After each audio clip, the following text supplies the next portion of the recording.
この番組はご覧のスポンサーの提供でお送りします。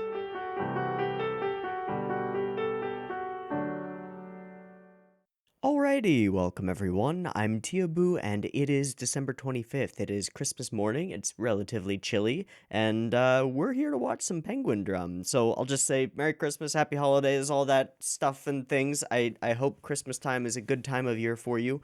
It's never been a super wonderful time of year for me, not so much of the good family ties in my family, so it's a weird time for me. But that's okay. We've got anime to keep us company, and that's all anybody really needs, right? In any case, I do hope that this is a good time for you, and I hope you enjoy your holiday season or your break from school or whatever you think of it as. We're here to watch some Penguindrum. Oh boy, got to get that Pengu drum. So last week on Penguindrum, we watched 2 episodes, and this show continues to be really fascinating. It's got some wonderfully deep, even on the very surface level characterization of some very interesting characters, all of whom have very unique and interesting goals and ways of seeing the world and different perspectives on life, and on the major themes of the show that seem to have been established, especially fate. Namely, our last 2 episodes were focused pretty heavily on a girl named Ringo. Not Ringo Starr, but a girl named Ringo, a girl named Apple. Something which seems to have some significance thematically in the show. I don't know how, but we got some Garden of Eden imagery and some apples and stuff, and there's something going on there.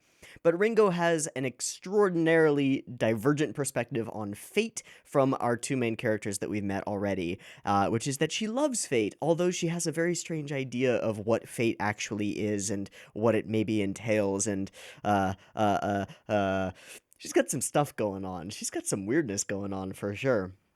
Um, she has this diary, this book, and I don't know if she wrote it or if somebody else wrote it.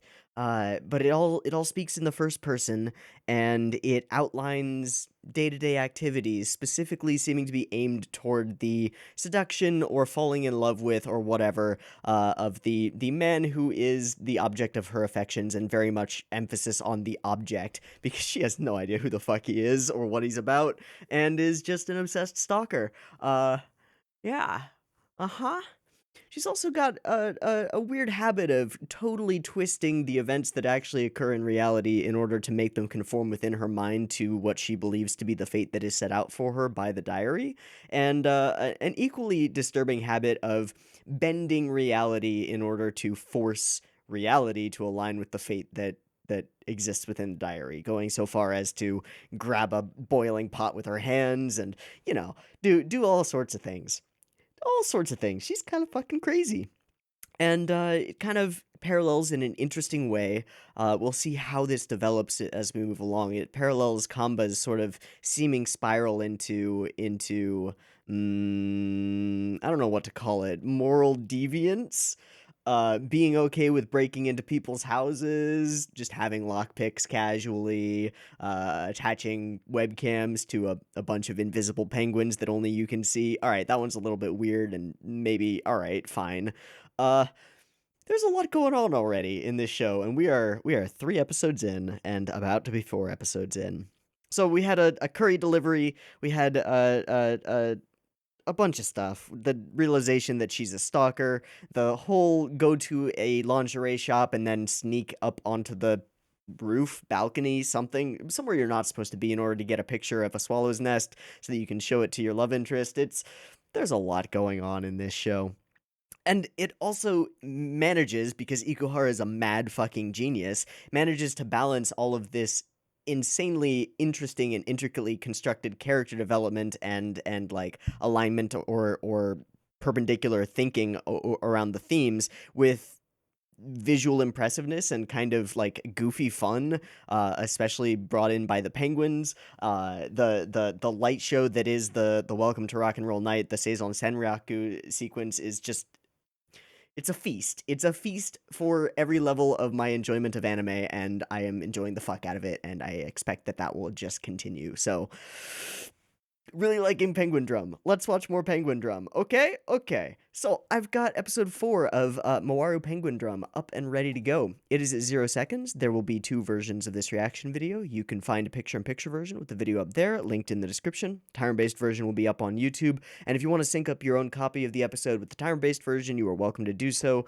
Just get your copy ready because the beep beep timer to count you down will be coming at you shortly. There will be discussion at the end of the timer-based version, not so much on the picture-in-picture version because rendering stuff. Mix and match, do what you want, get the content you want. It'll be great. I hope, or I'll fuck it up royally and whatever. Let's watch the episode. Yes, beep beep timer. Oh boy, here we go. Birds, burbs, penguins, cat, fat cat, sparkle sparkle. Kira kira. Oh, that tamagayaki looks really good.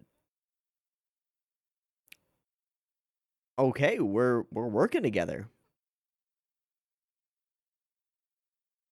Okay.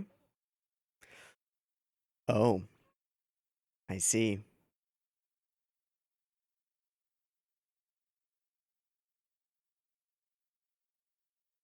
Yeah. Oh, it's a skunk. Oh, fuck. Sorry, kitty. You're screwed, cat. Alright, I'm gonna guess that this is too hot for me to drink. Yep. Didn't quite burn myself, though, so... +1 to me.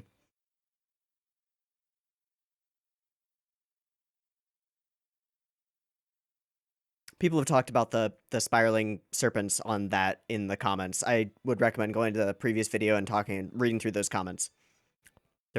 They're helpful. Thank you.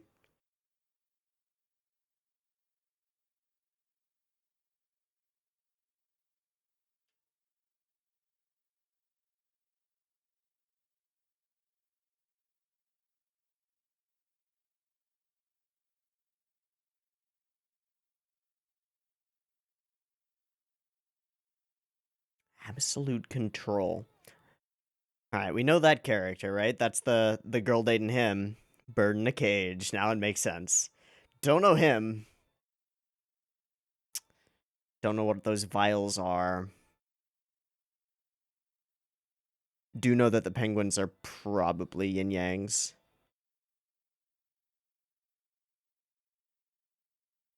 Uh-huh.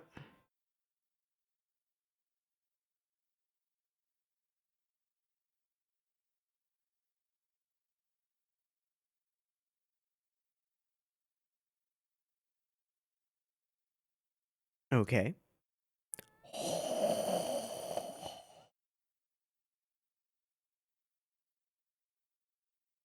Fucking multi-layered lacquered bento boxes. Ah, so nice. Yeah, probably.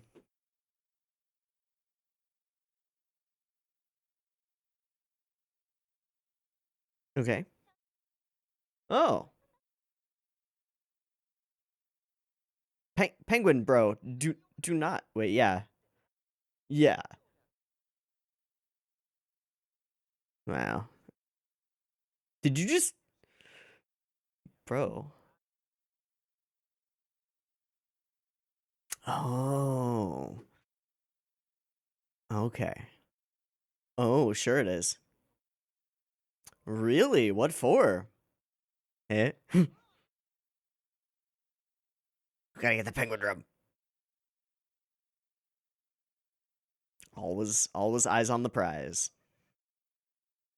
Oh, but you're putting this in Shoma's hands? That's a girl's bag, dude. I don't know if he's gonna be okay with that. Yeah, what are you gonna be doing? It's a girl, right? Some other girl? Probably. Yeah. Gonna get struck by fucking lightning. Stolen skunk?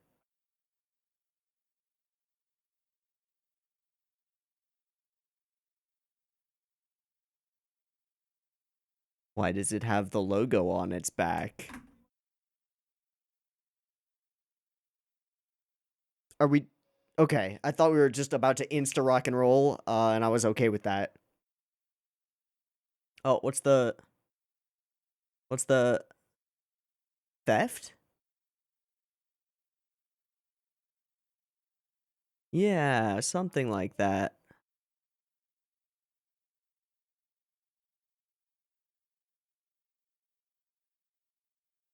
Beware of luggage theft. All right. Uh-huh.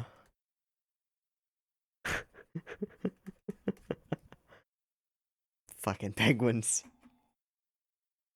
Huh. Number two's head is hot but endures? Oh, I see. That's cruel. You got a table right there.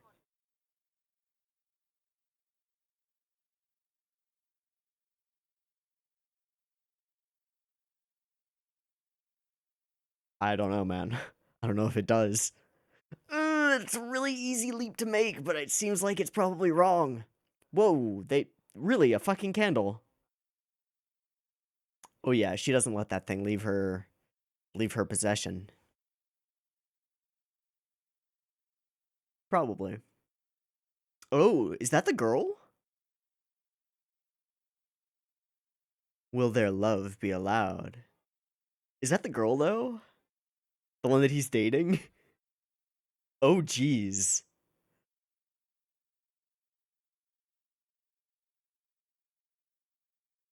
Oh my.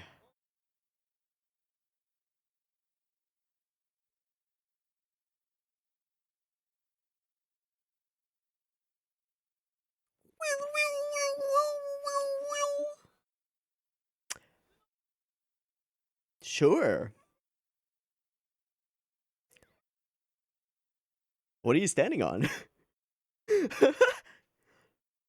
Oh boy.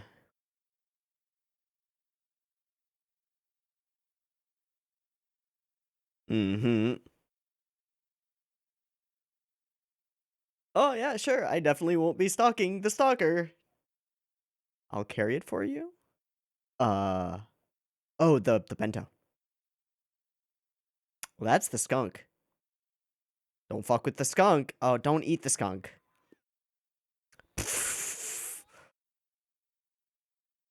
All according to plan.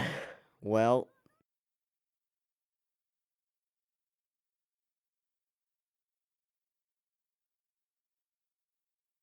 yeah, that's skunk smell, yo. You're done.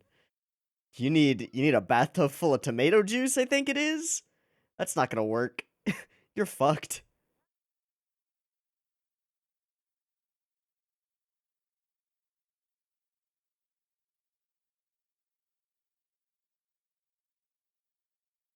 Yeah, who cares? Is it-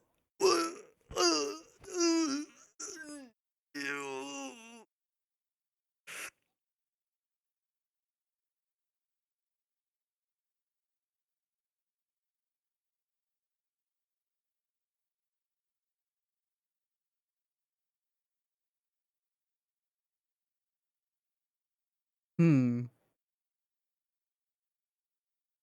Mm-hmm. Mm-hmm.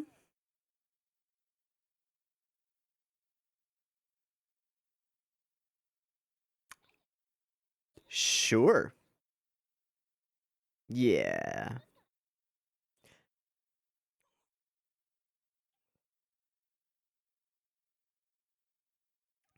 Projecting? A little bit? Oh, fuck. She is totally the actress. An old friend? She brought her own bento. Tokikago Yuri. Frightening reality. Yes, he was in her room. Or she was in his room. Yuri Tokikage? I think that's right. Sure. Yeah. Thought so. What smells like skunk?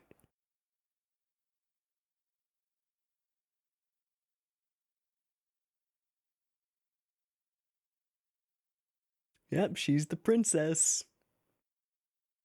Mm-hmm. Oh, the horror.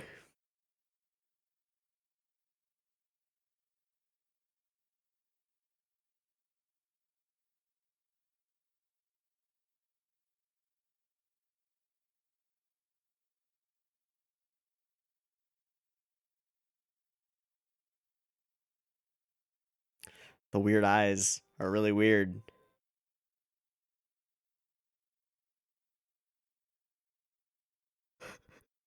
Is that gonna be a thing? That's the second time we've heard it. Oh. Are they not dating?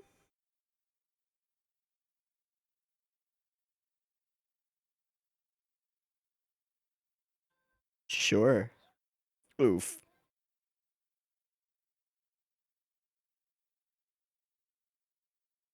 It's really unsettling. Because it's her nightmare. Nobody saw that. Nah. Mm. Poor Ringo. Oh, yeah, who you, and know what you're looking for. Yeah, who?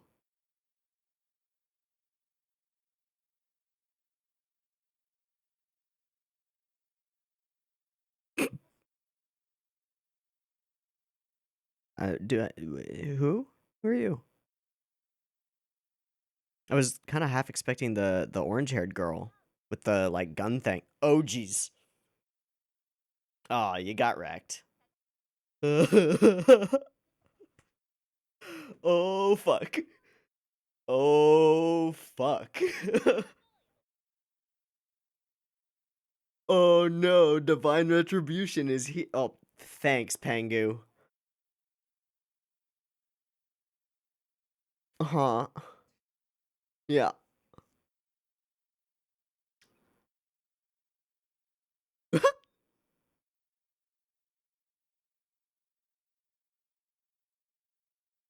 Yeah, sure.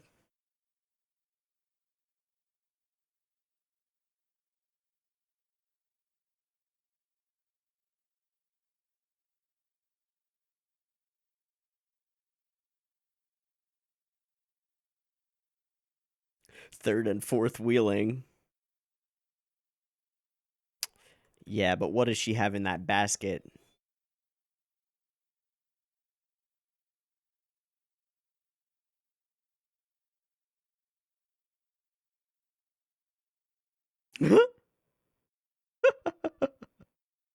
So confined.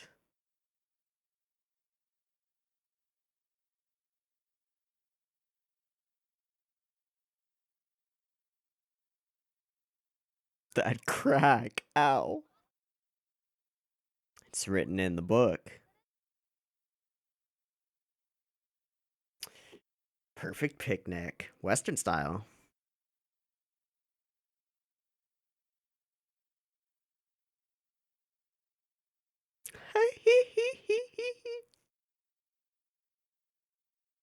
I doubt it, yo. She seems to know what she's doing.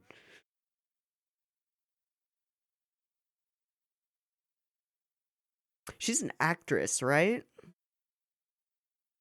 I wonder if this is a mask.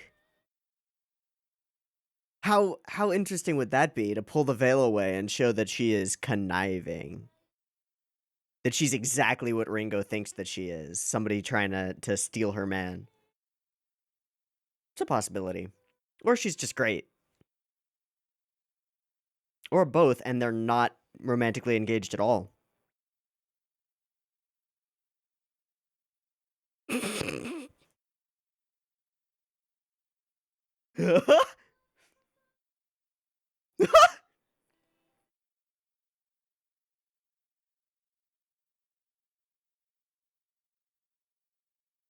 Well, fate is aligned, so.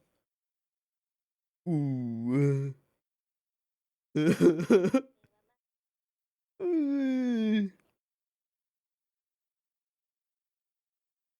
Uh-huh. Yeah.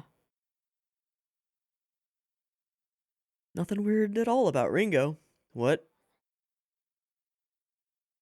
What is that? Hmm?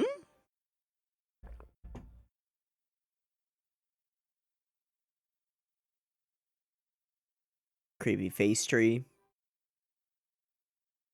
Okay.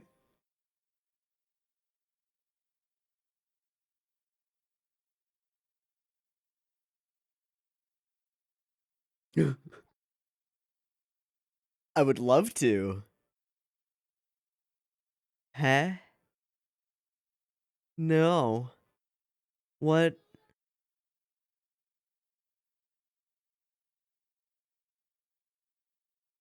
Okay.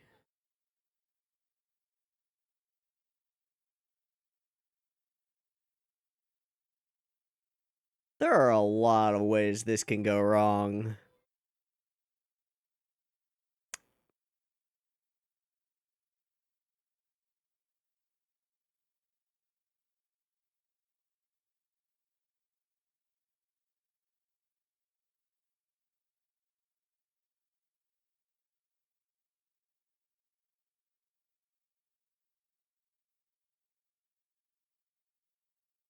Is this all Dream World?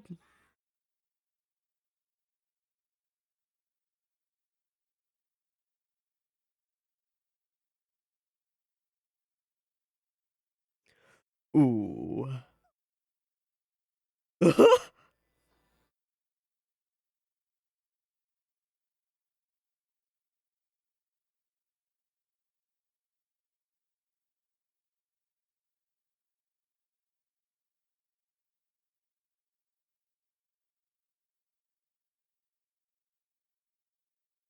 So, that happened.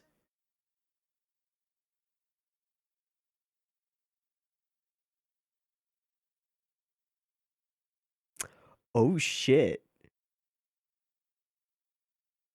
Oh shit. Was I right? Ooh!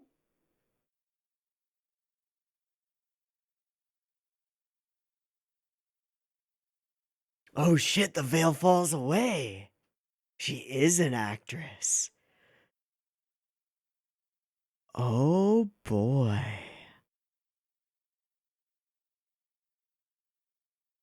I don't know about that, girl. Oh. Uh-huh. Uh-huh. Tick, tick, tick, tick, tick, tick, tick, tick. Ding!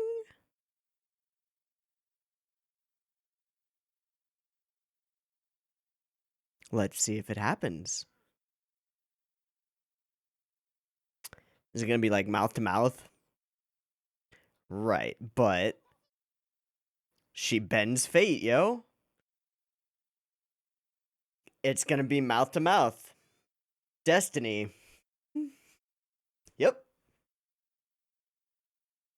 Oh boy. We're going back into dreamland. All right.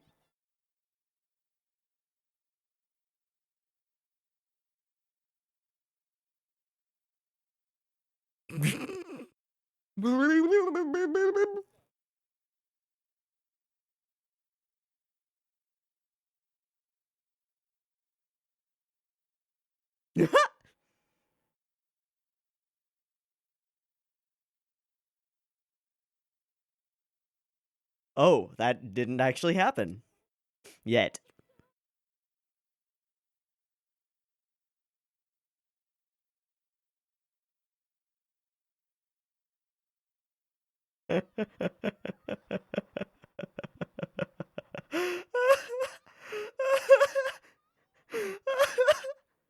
Oh, fuck.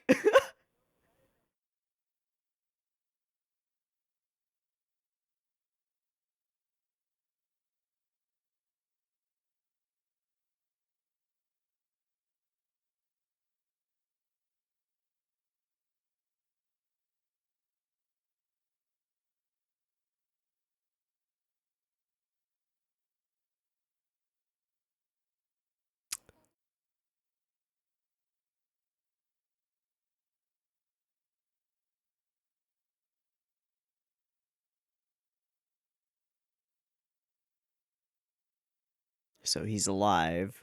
Oh!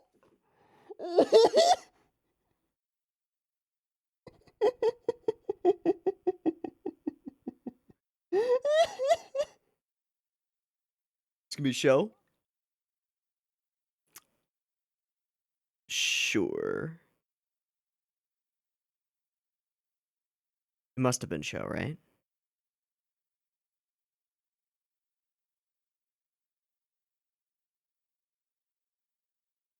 I guess it was him.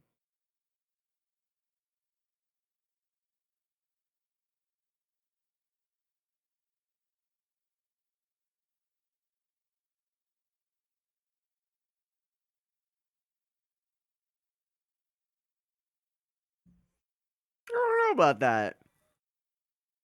I feel like it wasn't him.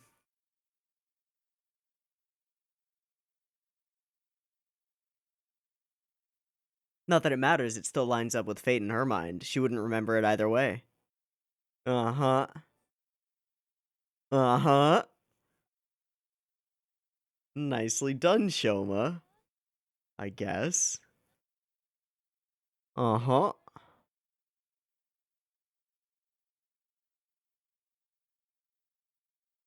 Wet cold fish. And the diary. A girl in red heels?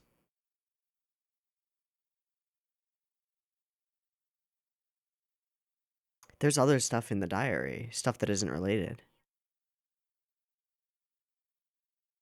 Eh? Is that her? With the orange hair girl? She's organizing this whole thing? And that's Kaho, right? The blue haired girl?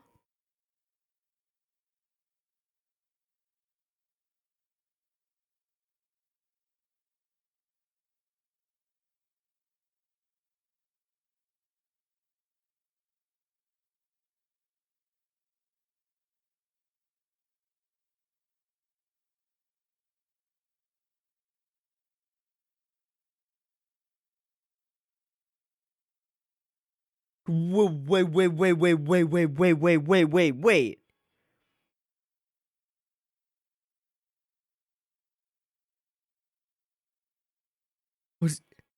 Did Ringo push her? Is Ringo a serial killer? Because the diary tells her to? We're gonna have to examine that scene a little bit more closely. All we see are pant legs. But context clues. We can figure this out.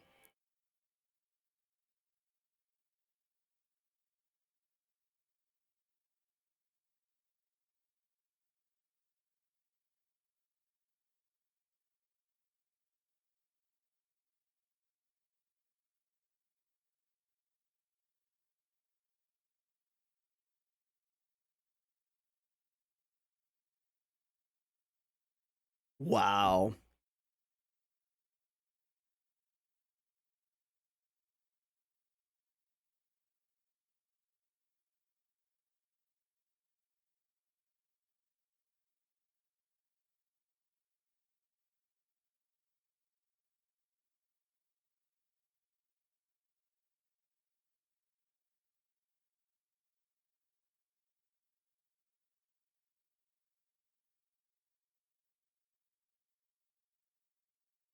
And then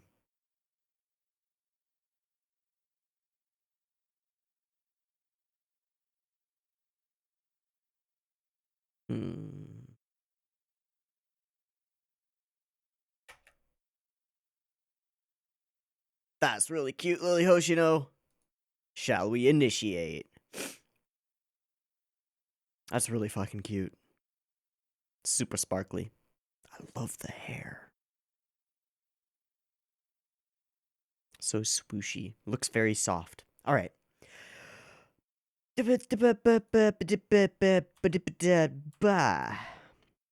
Black pants. Girl on the phone is wearing black pants. They look like tights.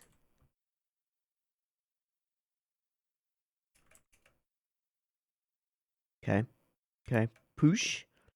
Brown jacket. Black pants. That's all we see. We don't see the shoes. Because those would be super recognizable. It's actually a really cleverly done cut to obscure most of the stuff. Already set up our... It's not her. She's wearing like a blousey thing. What is she? Yeah, she's wearing this clothing, though. It doesn't match up. Okay, so it seems like there are 3 possibilities instantly created by that scene. No, there aren't, though. There's only one. Ringo fucking killed that girl. Didn't she? She wouldn't know about it otherwise, would she? We don't see her seeing this on the news or anywhere. She killed that girl.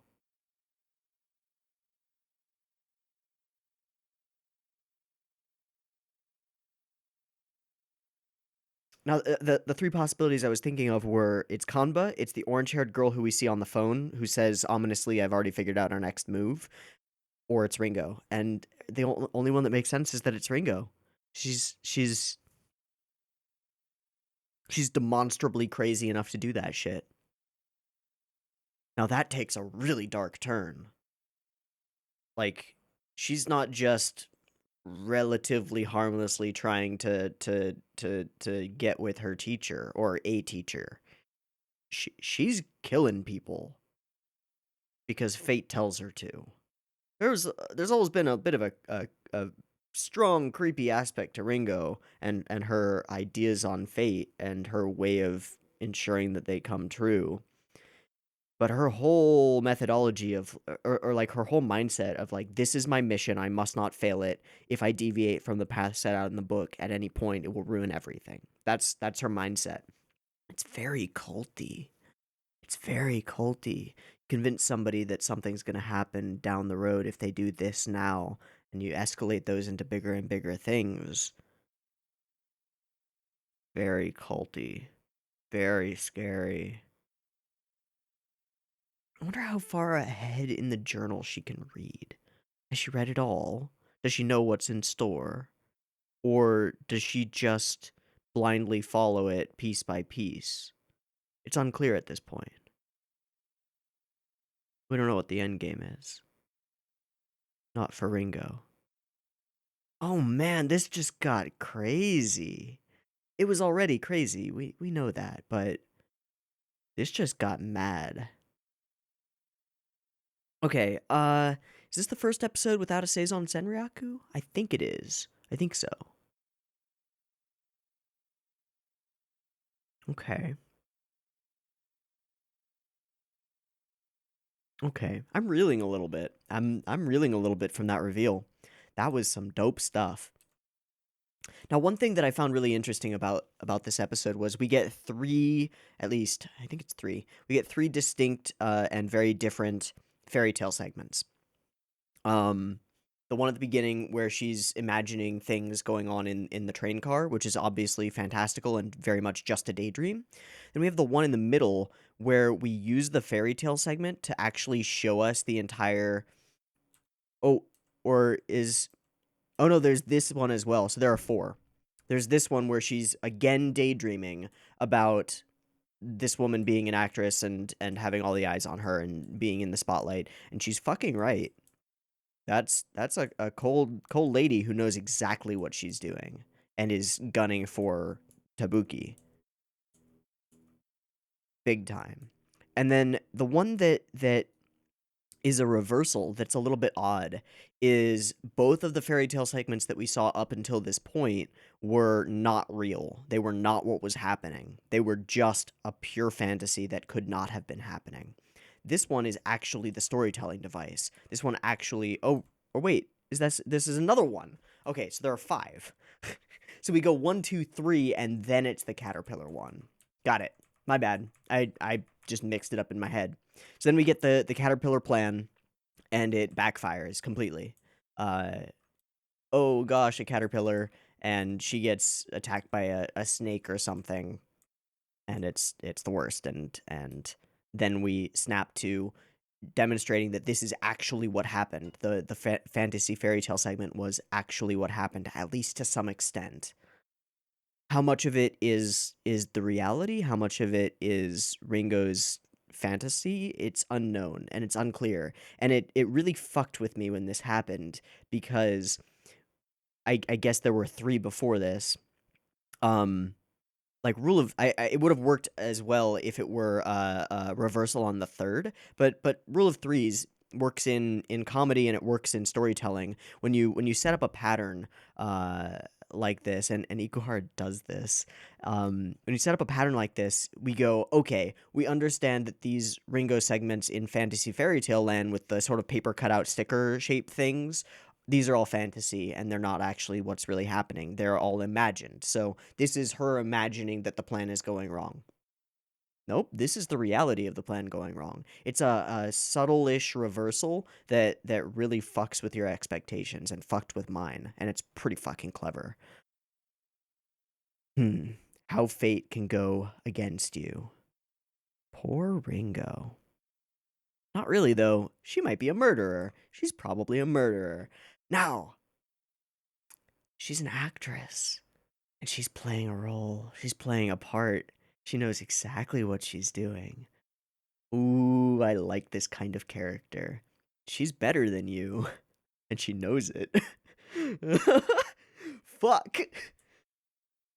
It makes things so complicated, because it's really easy to understand how Ringo would hate a character like this, somebody who is directly at odds with her and intentionally fighting her, but who also is condescending and believes, and is justified in that belief, that she is better than Ringo is, and that Ringo doesn't stand a chance. Which is kind of demonstrated as we go along, with a lot of the elements of like the Fate Diary being things that happen to Yuri and not to Ringo. And then our message for the day was luggage theft. I think that's how Ringo would see this. This is theft, right? He's hers. Nope. Nope. Now, it does seem that I was wrong in assuming that Yuri and it is Tabuki, right? It's not Kabuki, it's Tabuki. I think I was wrong in assuming that they're already in a significant relationship. I immediately had the assumption that she was living with him. Doesn't seem that way. It seems she was visiting to deliver curry in order to curry favor, of course. And is continuing to go out on dates with him. But he seems rather oblivious to both of their affections at this point. Why is she interested in him? Usually with a setup like this, a character like this, there would be something specific to gain, but she seems to be so far above him in social standing and, like, probably wealth, that it seems like it's probably a genuine affection. She genuinely seems to like him, although Ringo won't see it that way. She'll see it as conniving and scheming, which it is. But it seems like there's no answer besides she probably really likes him, and maybe they have a long history. He introduced her as an old friend. Maybe they grew up together. Maybe she's had a crush on him for ages. I don't know. Maybe we'll find out. Maybe we won't. Who knows? Interesting. Interesting. One thing I have to admire about Ringo is just her perseverance. Like, fate is continuously trying to throw her from the horse, and she just keeps getting back on that goddamn horse. She does not give up. Now, that's also kind of terrifying, especially in realizing that she's maybe a murderer, probably. But, yeah, that's pretty nice. She's a hard worker in a very wrong direction. All right, so setup, Princey stuff, going to the place, lots of jokes, lots of gags, literal gags at Ringo's expense. These wacky sort of, almost as though they're drawn in spirals, with multiple layers of line work. They create this really textured vibe to these shots when we go comedic. It's quite nice. Very different from what you would get with like smooth line work. Creates this sort of frantic shivering. It's kind of cool, kind of great. All right, and then he arrives. Penguin's doing stuff. I find it endlessly interesting that characters end up interacting with penguins and just like not realizing it. Sort of what is it? Is it major illusion that if you fail the check on it, you just rationalize whatever effects occur as being a part of the thing? Yeah. Or is it phantasmal force? I think it's phantasmal force. I think both of them actually. I don't know. Man. Man oh man oh man. And the battle begins. And it's bad. So we refresh our memory on the curry thing because we're gonna bring it back up. Not only was she aware that you brought the curry, she was quite pleased with it. It worked out perfectly in her favor. She was praised for Ringo's cooking. Oh shit! And she disposed of the evidence intentionally because she wants to hold this over on her. Yikes. Girls be scary, yo. Especially fictional girls. Oh god. Okay. Okay. Now the other things that have happened are, one, there's like an anti-Kanba group of girls. Uh that's scary. Divine retribution indeed. Two, we finally meet this orange-haired girl who seems to be leading them and ruling from like a dark room filled with busts and statues and shit. Yeah, fine arts and a cool bust and like nice lamps, probably some Tiffany shit, weird candelabras on the walls, a baby grand. Yeah, this girl's got moolah. I mean money. I mean fucking money. Okay. And then somebody takes care of this problem. The shattered watch is pretty classic. One thing that I've never seen before is something tick tick ticking on the escalator. Oh boy, that is fucking creepy. It gets in my head. That's an image. Yeah, she stamps it off. Destiny. Motherfucker. Bingo. Dude. That's not okay. But it's also so okay. We're gonna take a quick break, do a sinky thingy, and then we'll head on back for another episode because we can't just leave this here. That got nuts.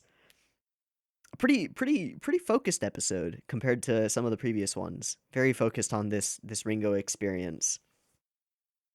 But man, the little bits and pieces of other things.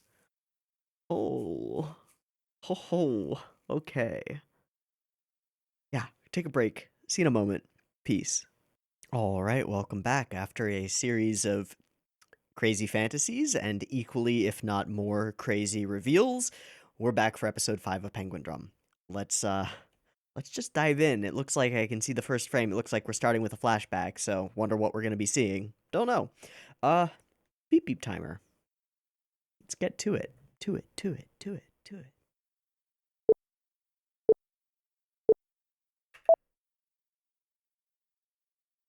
Talking 9 years ago, Himari is really sick with a fever. They coldly brushed us off. This is while y'all still have parents? Okay. Shit. Okay.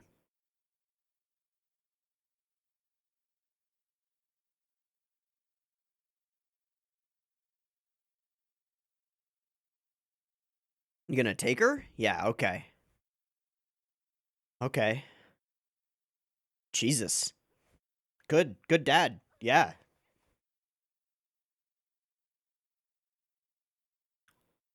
Is this a pivotal moment in Kanba's life? Something that changes him? Yeah. Baka. What was that? Like, actually, legitimate question. What was that? Something that shattered? Or was that a more metaphorical shatter?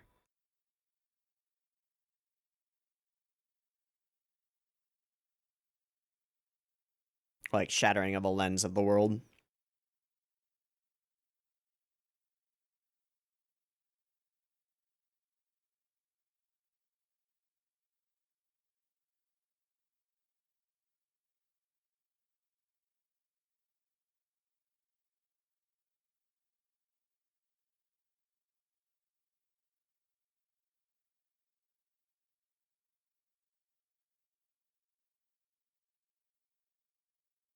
Diary falls from the sky? Death Note style? Ah, doesn't seem like this style.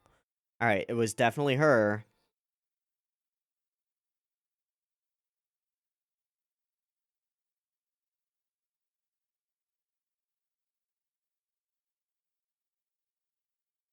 On the other side of the binary. I never noticed that line before. Like, Steins Gate World line?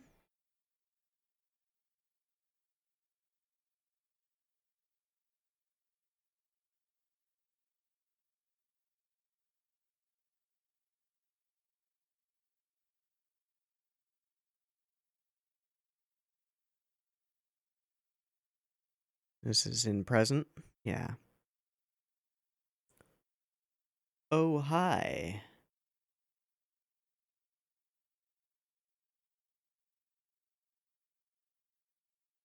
Unless the hat decides otherwise. Still in this tone. Hmm.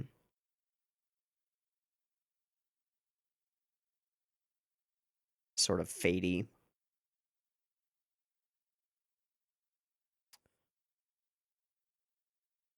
You probably don't want to bring up the hat. Yeah, I understand why you're... Nah, fam. I mean, you're right, but... I don't know about that. Yeah.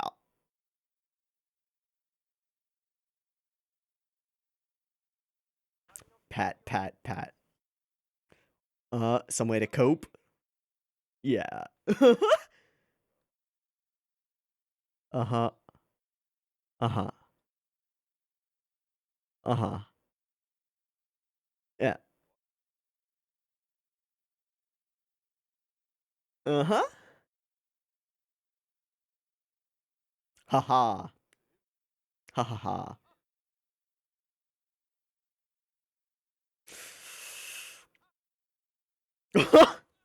Oh, boy.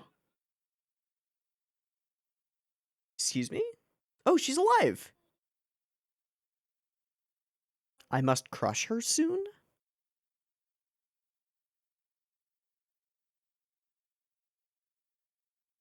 She got a lot of presents.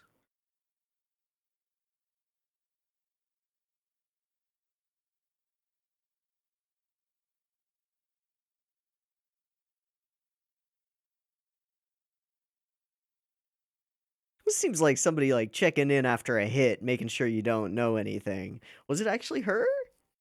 I don't know.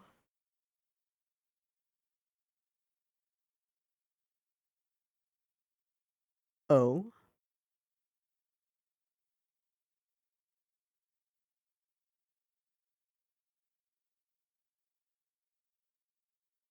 I saw him. I must crush her. What? Okay, okay. That's some Mission Impossible shit. Men in Black shit. Sorry. Wrong thing. It's a slingshot? Wrist rocket? What the fuck?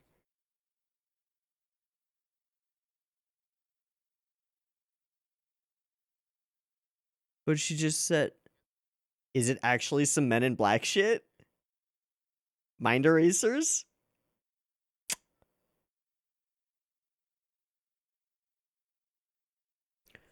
Saw him.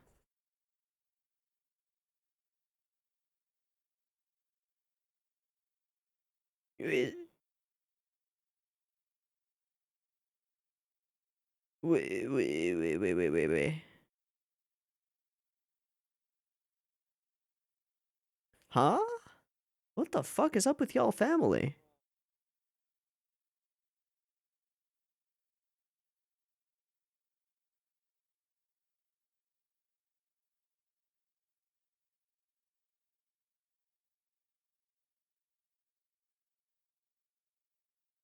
Uh-huh. You're gonna separate our family?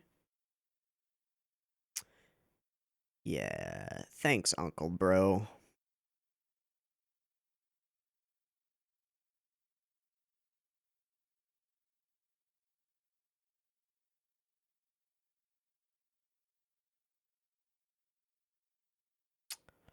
Not legally.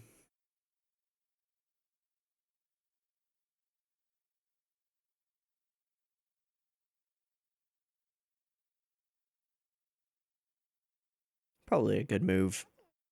Sure. Sure.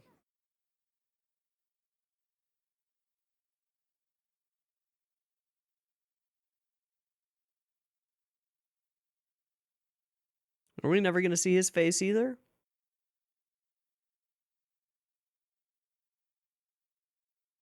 Hmm.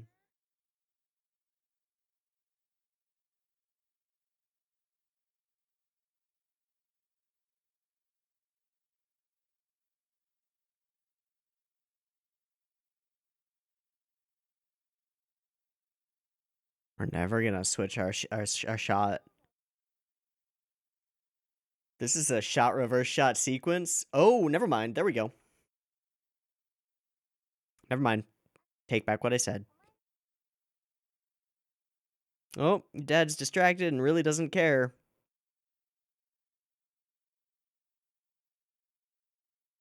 Hmm. That explains things.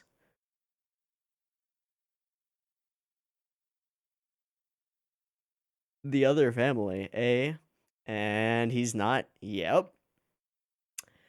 Shit.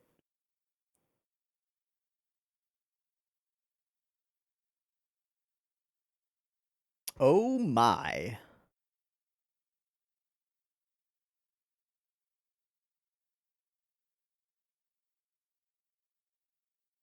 Man, we're having a real difficult time keeping Ringo's bits feeling light and fun.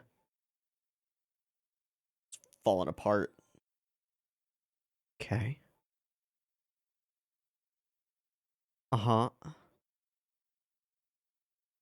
Cool. Sure.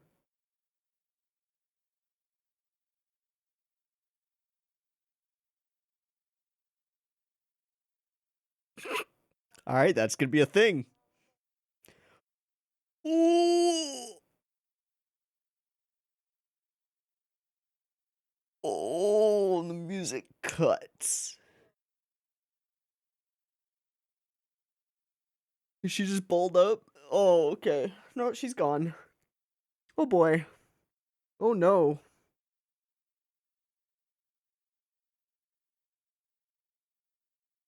Hi, Himari. Hi, Shoma. Oh, nothing. It's just a terrible day for rain. Definitely not crying or anything. Mm. Mm. Yeah, we cut that. There we go. Was it a light breaking? A window.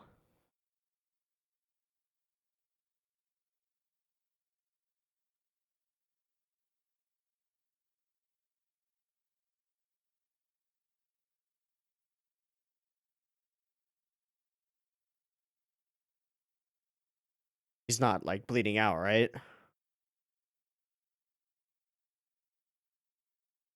And that's all we get?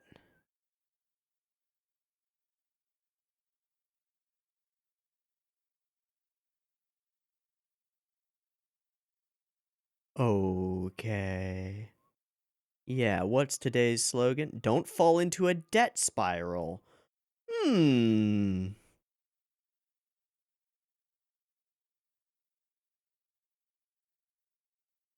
Well, that's some shady business. Accepted for what?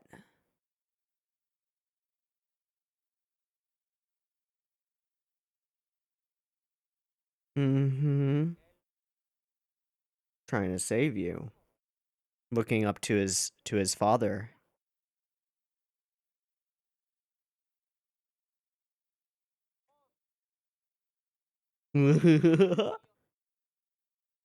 Thanks, penguins. Oh, nice.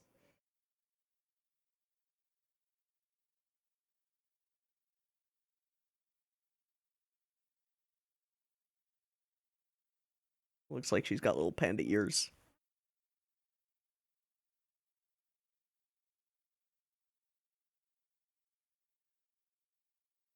Hmm.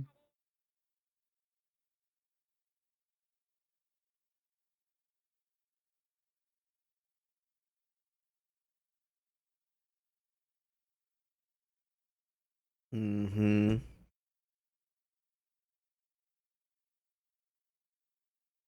Don't fuck this up, dude. Spray it again. There we go.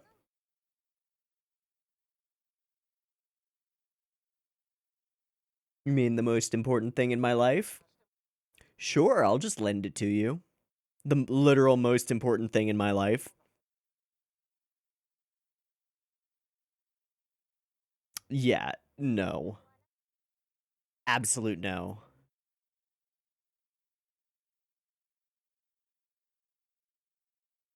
Yeah.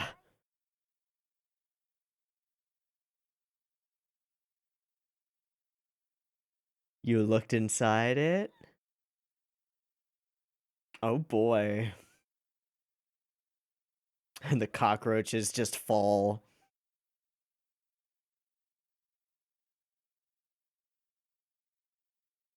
You mean fate. Mm-hmm. Mm-hmm. This whimsical fairyland house just got real scary. Uh-huh.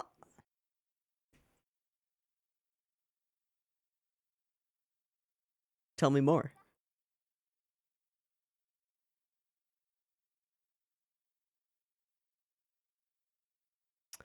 Well, there's this alien in a hat. Oh boy. Oh my god, he's actually gonna tell her about that. There's an alien in the hat, and it takes over my sister.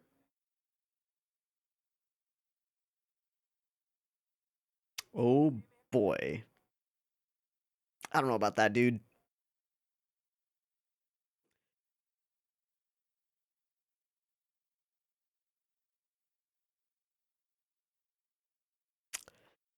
You had that coming, bud. So is he. Yeah. Oh, don't insult that shit. Oh, are we. Is she gonna actually see this? Is that how this works? Oh, fuck! Can we bring her in? Will she actually go?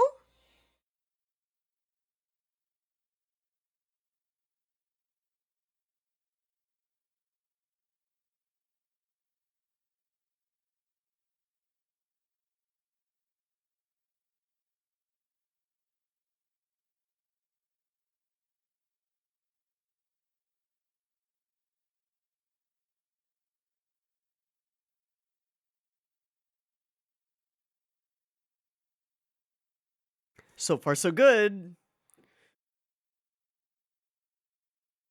Okay. But is she here? Is she seeing this?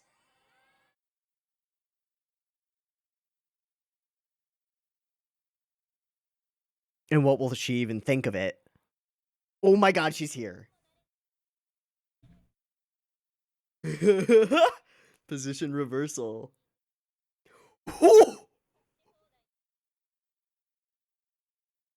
I'm not your sister.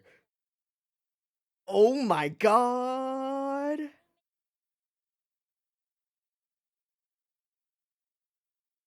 I told you, man.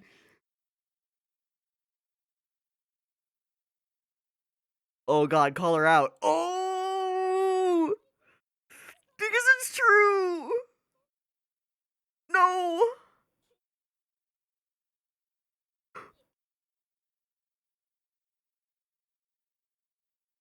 Boop. Bye.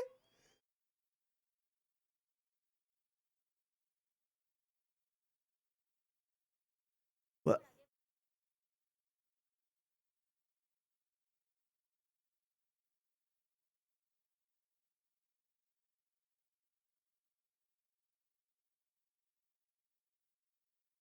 Oh my god. Wow, that is the first panty shot we've actually had in the show. Thanks, Ikuhara.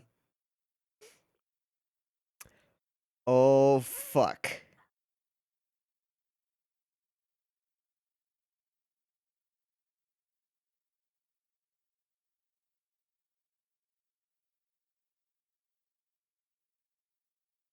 That's not good. Is she dead?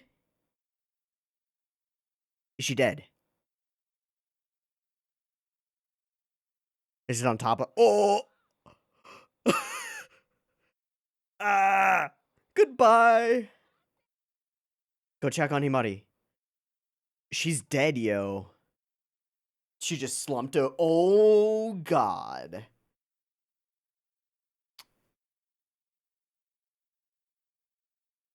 Truck?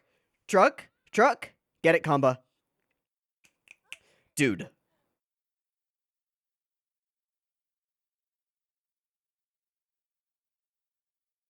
Let's go. Okay, nice.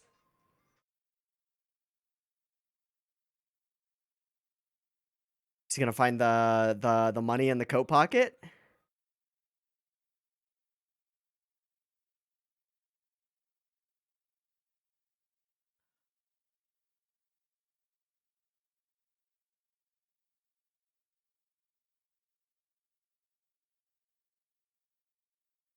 Light turns green. Fuck. Oh!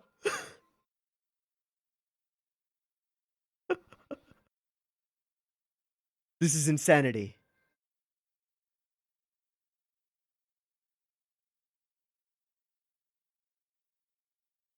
Smash. Heartbreak. No? Wait, did it just wrap itself around?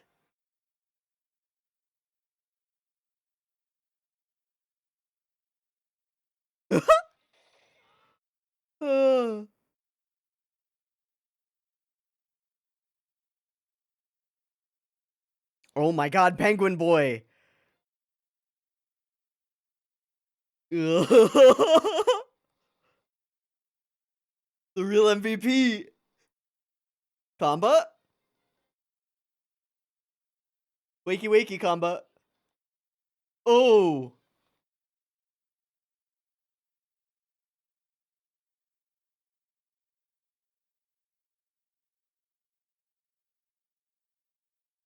Kamba? Oh my god.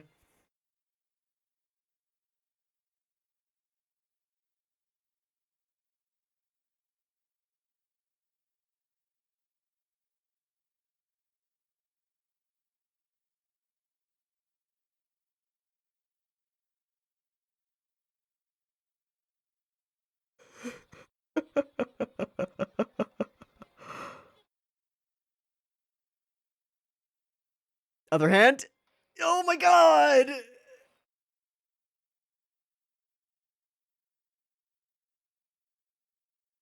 Type of man who achieved his goals. A man-to-man promise, eh?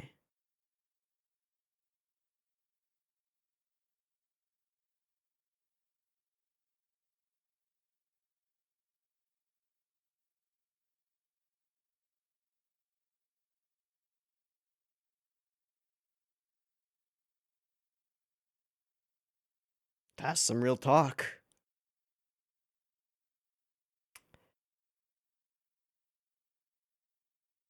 Not without the hat, but Kamba's coming. So there's this hat. Hey, Kamba. Holy shit, dude.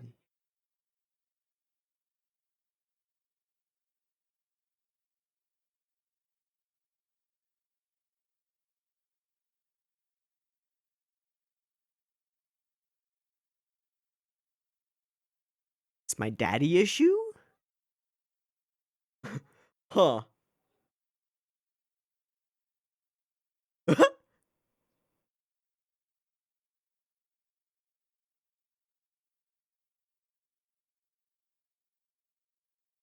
Sure it is.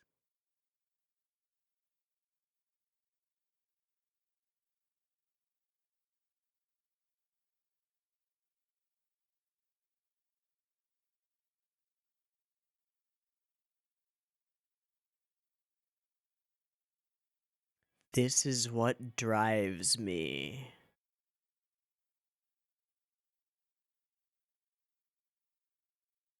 Oh, this changes everything. Now Ringo knows.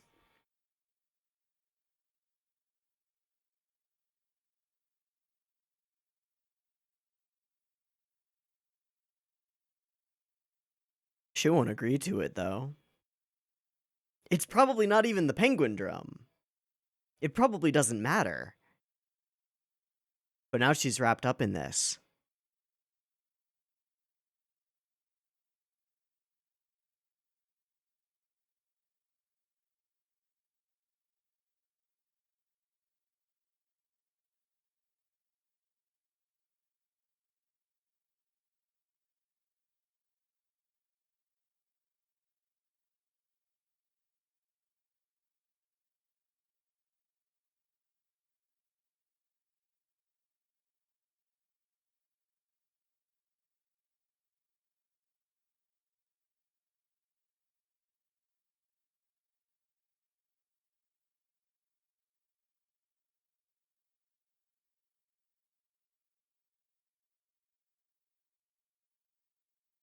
Uh-huh.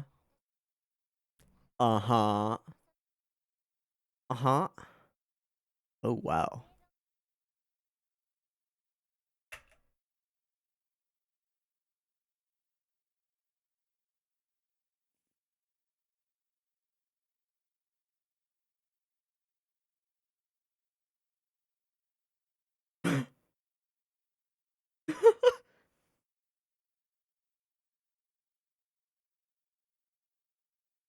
Well, that was a lot.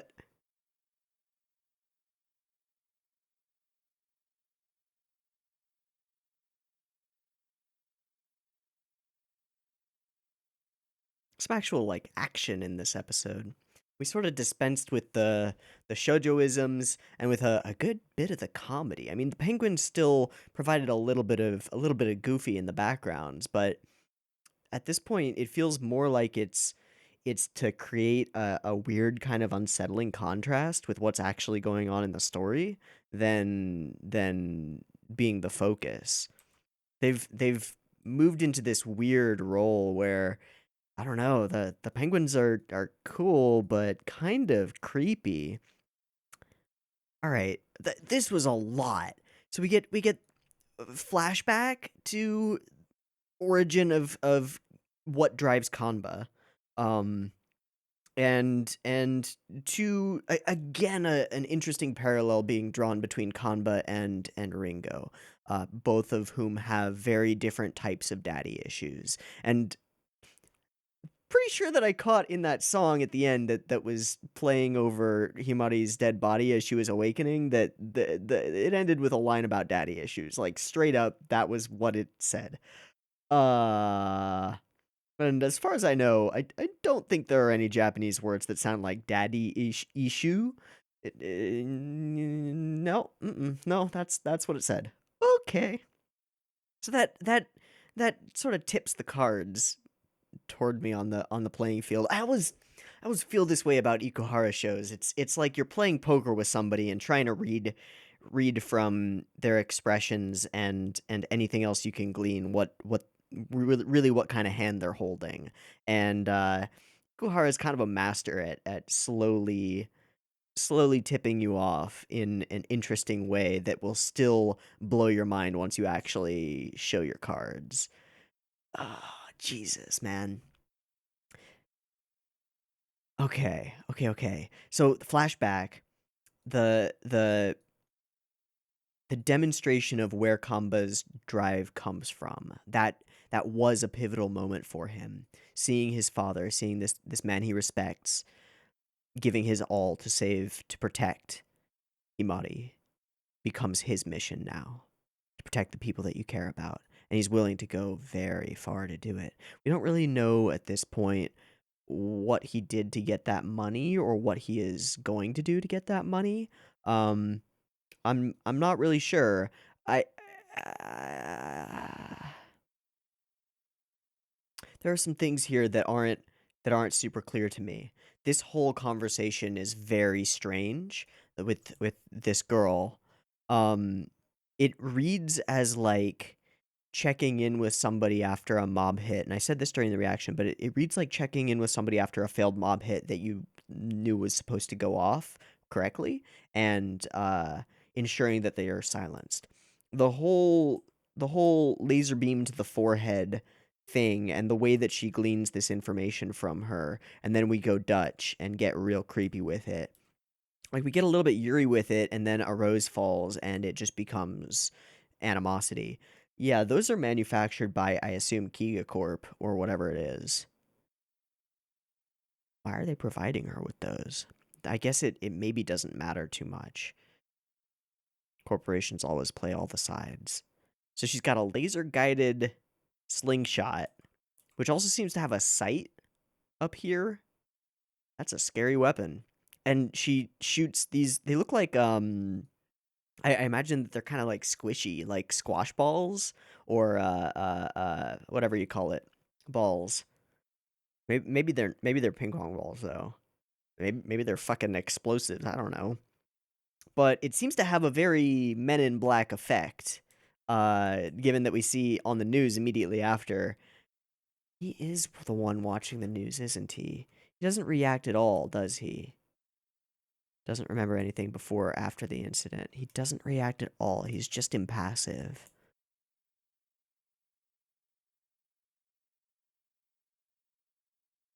And he's in the middle of this conversation with the uncle. Uh-huh. No, but he's learning about this on the news before finding out that they're at risk of being kicked out of the house, right?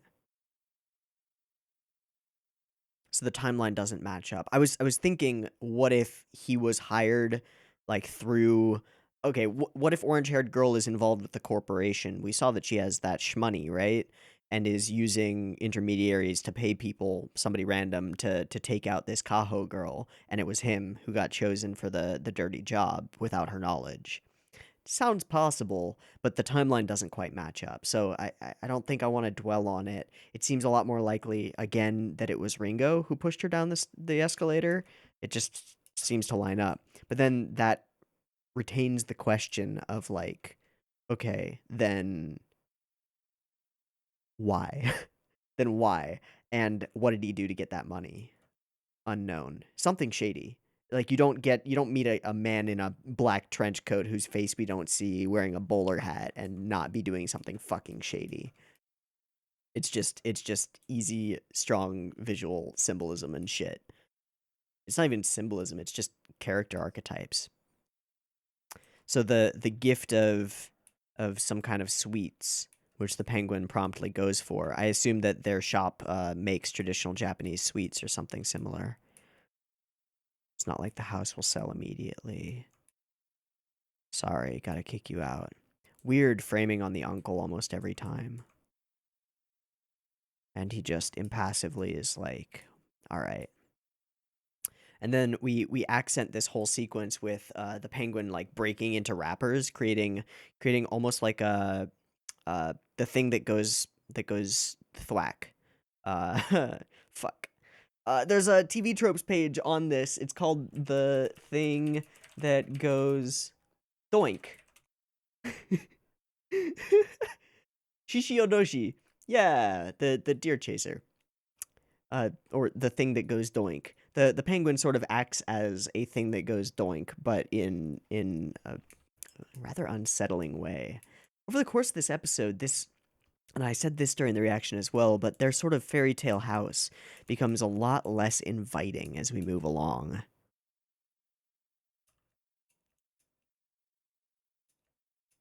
2 seafood curry lunches. Uh-huh.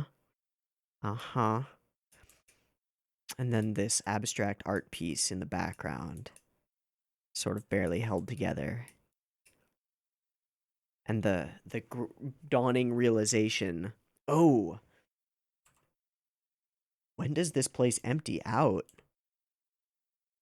She looks down at her phone and back up, and everybody else in the room is gone.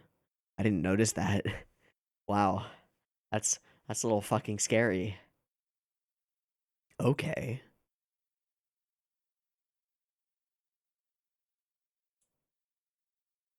Weird.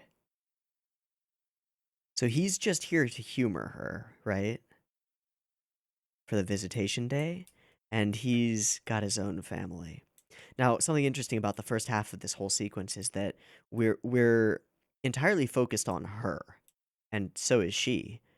She's not really reaching out to her dad. She's reminiscing about the past that they shared together and wanting to remain his precious little girl, right?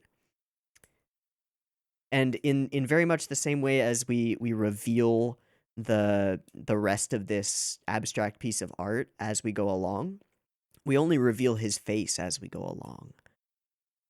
She only sees the bright and beautiful part underneath, kind of ignoring everything above it. And she looks down at the image of him, and then it's obscured by something. It's this shot, right? The first shot that we actually see of him. Yeah, she stares at it up close. It's obscured by a penguin holding an apple? Yup. Uh-huh. And then the otter and kappa dolls that she still has. Mm-hmm. And they're all in matching Hawaiian shirts, sort of. Mm-hmm. And we obscure his face. And we move up. And he comes into focus. And then later, in very much the same way, we move up from this glorious image to, oh yeah, all the prettiness. And then it turns real fucking dark once she sees that reality. Up above this, just horror. Fucking multiple Grim Reapers murdering not a Cupid, what are the little angel babies called? Little angel babies. Fuck. Angel babies.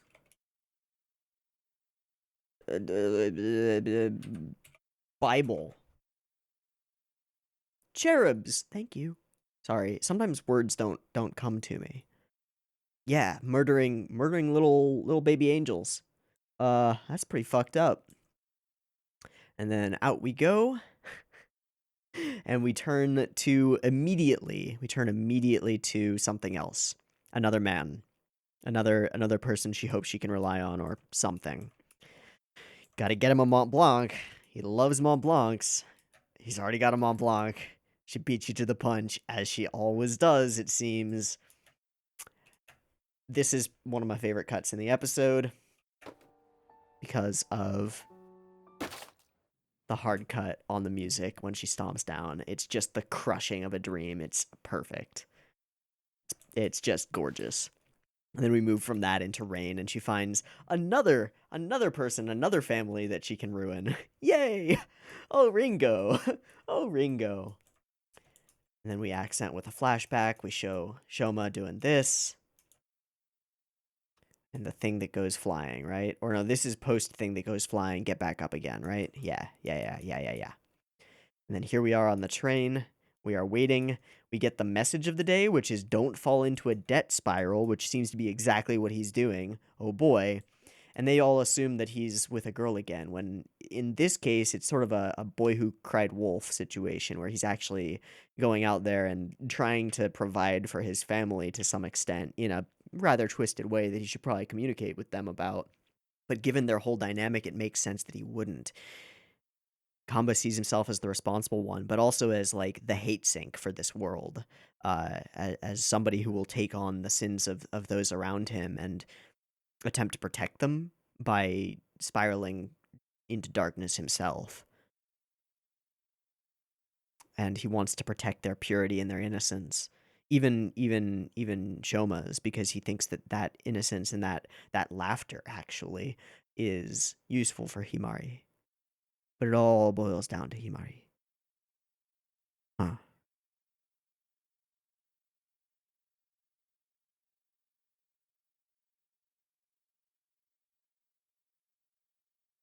Now, this is going to sound crazy, but there's an alien living in this penguin hat that wants your diary because she thinks it's the Penguindrum, which we don't know what that is, but it's something that has to do with fate, and your diary has to do with fate, so can I borrow the thing that you've centered your entire life around for presumably years?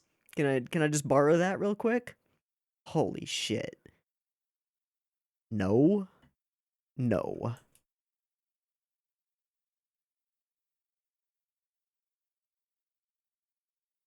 Yeah. Let me borrow that notebook. The cockroach thing is really interesting. It started as one of the simplistic running gags, and then as soon as this negotiation, if we can call it that, this request starts to fall apart. Sorry, I'm gonna balance myself cross-legged on my little stool. As soon as it starts to fall apart, cockroaches, gohiburis, just start falling from the fucking ceiling. Kinda real creepy.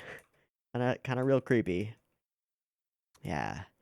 Ikuhara's tendency to get real up close and personal for these emotional cuts, not emotional cuts so much as emotional moments, is wonderful. It works so well.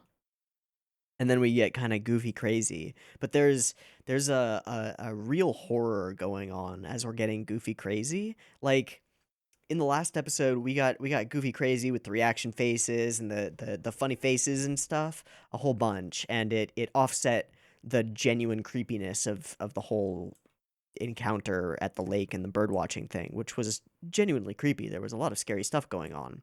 In this case, it doesn't feel the same. There's a different vibe to it. It's like it's a thin veneer and it's falling apart. And something else is like just there is brightness in the scene, but it is only around Himari. Like her area is brightly lit. Everything in the background starts to darken. Starts to fade a little bit, starts to get a little bit scarier. And this sort of Wonderland house becomes a little bit less inviting. Yeah. These subtle camera movement things really unsettling. Yeah, this is an extraterrestrial life form. It wants your notebook. Sure. Yeah, let me just lend it to you. If we disobey, it'll kill Himari. He's not wrong, but he's fucking stupid if he thinks that's actually gonna work. Until Seizon Senryaku.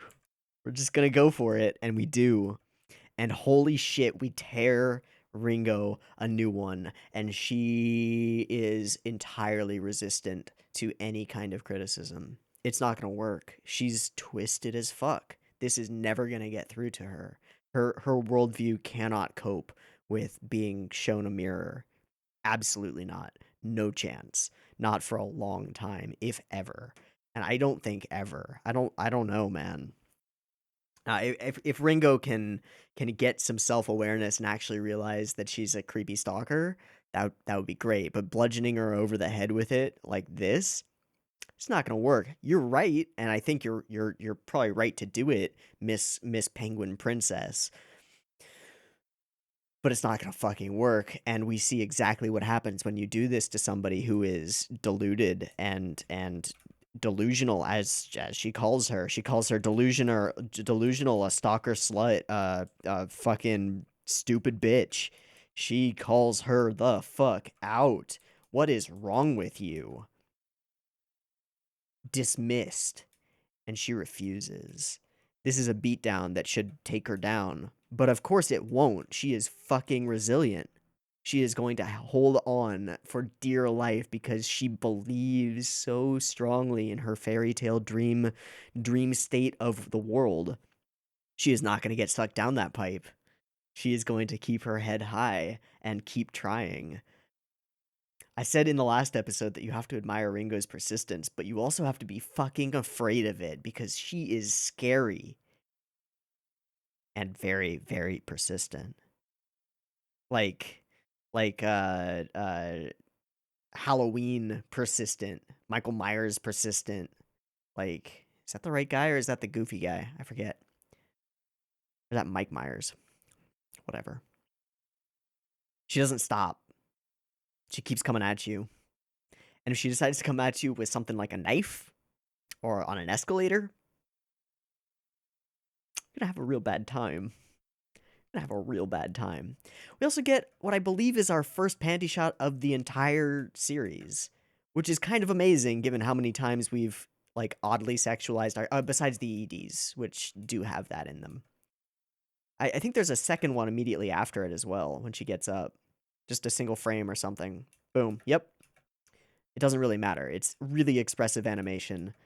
Just her struggling to get up. It's a weird place to put that. It's a place where you could put that and it doesn't really even register to me as fan service. Like, it's scarier than anything else. It's just weird. It's a weird choice by Ikuhara. Very weird choice. And then we get this running up the stairs sequence and the breaking of the handcuff sequence, something that they have been confined by repeatedly and never broken away from.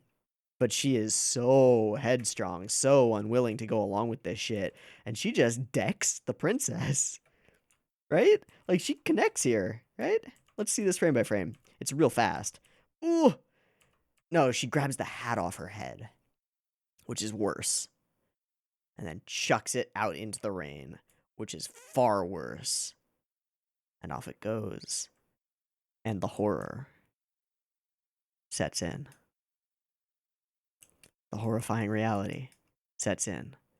And then leads us into a pretty fantastic action sequence. I really like this chase sequence. It is sort of equal parts genuine and like not fucking around. This is a serious business thing, but it's also utterly hilarious and verges so far into the absurd. We've got a boy on a bike chasing a truck because an alien penguin hat is stuck to it, and if he doesn't get it back, his sister will die forever, for realsies. And the truck says goodbye on it, and is seemingly owned by the Penguin Corporation. Fucking hell. And then the actual sequence of events that we get is so ridiculous. Again, we've got the comic relief of the penguin, but it's legitimate, and then it becomes a genuine element of this chase. Like, yes, he's being hung along by an alien penguin hat that seems to be actively trying to pull away from him and prevent him from getting to it, attached to a grabber arm thing held by a fucking invisible non-existent penguin holding his shirt, and yet at the same time he is just getting shredded by the pavement. It's amazing. And again, so far into the absurd. And the way that we sort of just one up the tension building, and it's strange because while I think this is a tense sequence, there's also a lack of tension. There's a goofiness and a playing with the scene structure that makes it feel like there's really no chance that he's not going to get the thing. I don't know. Like, each time that something happens, we've already got a setup for what's going to happen next. We know that he's probably going to grab the thing. Boom, he grabbed the thing. And then they're interspersed with these identical cuts of the back of the truck. The actual truck wheel. These. All identical cuts. And they go on just a little bit longer than they should. Yeah, and then we cut back to the next sequence, the next tension build. Penguin is let go, so he has a free hand. Penguin starts pulling his pants down. All right, joke in the middle of the most tense sequence.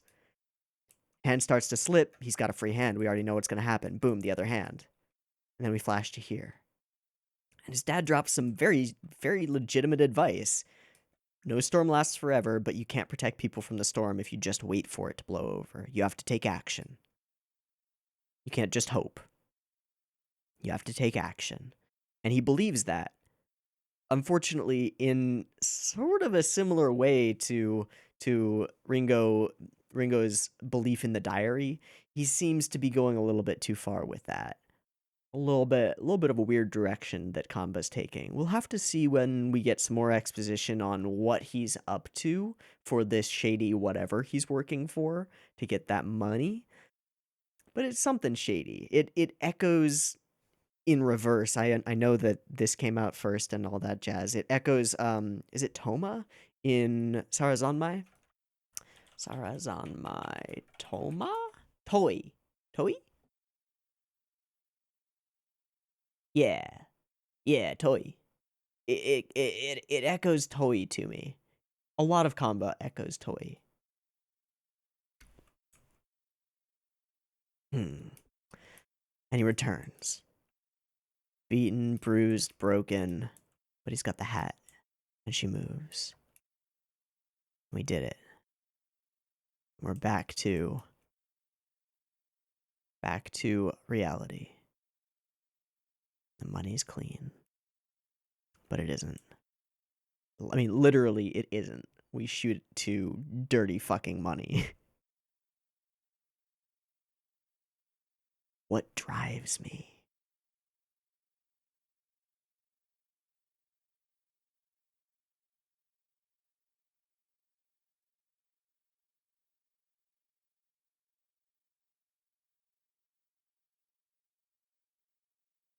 Okay. Couple other things that stood out. The orange-haired girl, when she goes and meets with the blue-haired girl, there are a couple things about that sequence. One is that she completely ignores any of her protests, which makes a lot of sense if she's about to wipe her memory, which seems to be what she's doing with this Men in Black sort of laser-guided foosball shooter. What the fuck?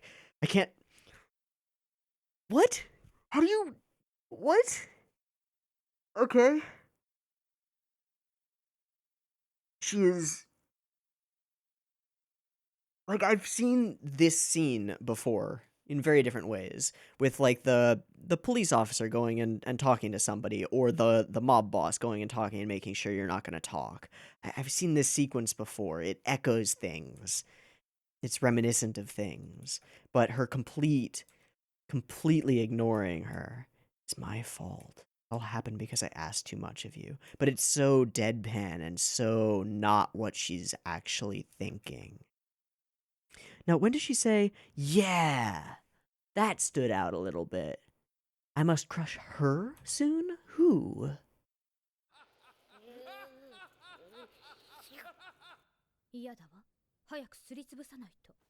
Suritsubusunai to.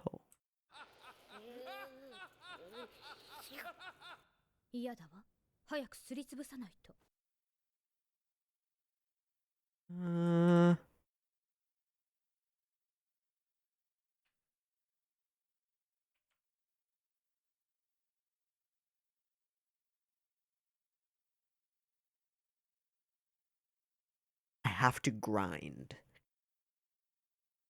There's nothing gendered in the sentence. See, the reason that this line stands out to me is because she seems to be organizing the anti-Kamba group, right? And so it would make sense if she said, I must crush him soon. She say her.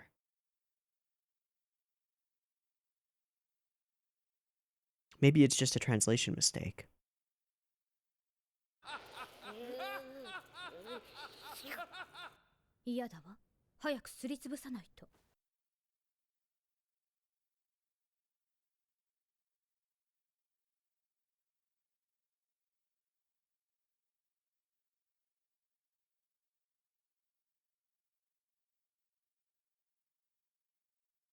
It sounds like Yadamo.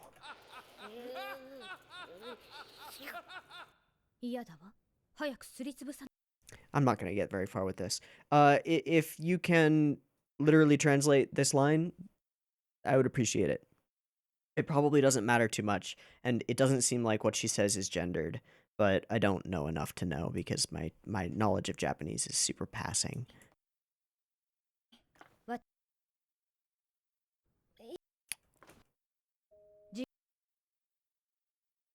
Is there a symbolic significance to the white roses?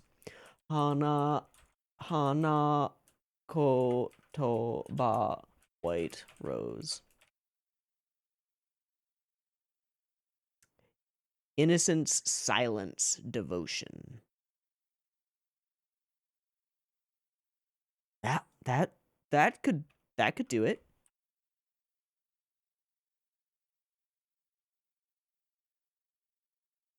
Rose, white, innocence and purity, I am worthy of you, reverence. Okay. Okay.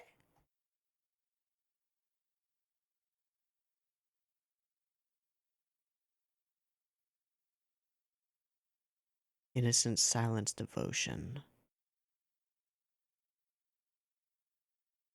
Huh. I think they're roses. I don't think they're like camellias or anything. Camellia? White? Waiting. That doesn't seem right. I'll stick with the innocent silence devotion one. Retain your innocence by wiping your memory, keep you silent. And she seems to be doing all of this out of some kind of twisted devotion. I hope we get more of this character. I assume we will. She plays a role in the OP. We're just slowly introducing her as somebody at odds with Kamba and willing to do some crazy shit. Okay. I think that's all I'm going to be able to unpack from this episode immediately. Wow, that was a lot. That was a lot, guys. Okay. This show is taking a turn. We're still in the middle of the turn, but it's taking a turn and it's getting really interesting. It was interesting from the start, but again, Ikuhara's kind of showing the cards a little bit. Kind of got a little grin going on. He's like, "Yeah, I've got a royal flush, you know." You know, there's something going on here. But you don't know. I could be bluffing. Motherfucker. Alright, that'll be a wrap. I've been Teeaboo. This has been Mawaru Penguindrum, episodes 4 and 5. I hope you've enjoyed them as much or more than I have. If you have things that I totally missed or skipped over or whatever, I'm sure there are things that I caught and skipped over, and things that I missed and skipped over, and things that I misinterpreted. I'm sure it's always going to be that way, especially in a show as loaded with weird symbolism as this one. But this was an enjoyable time and a weird ride. I hope you enjoyed it too, and I hope to catch you next week when we watch some more. See ya there. Peace.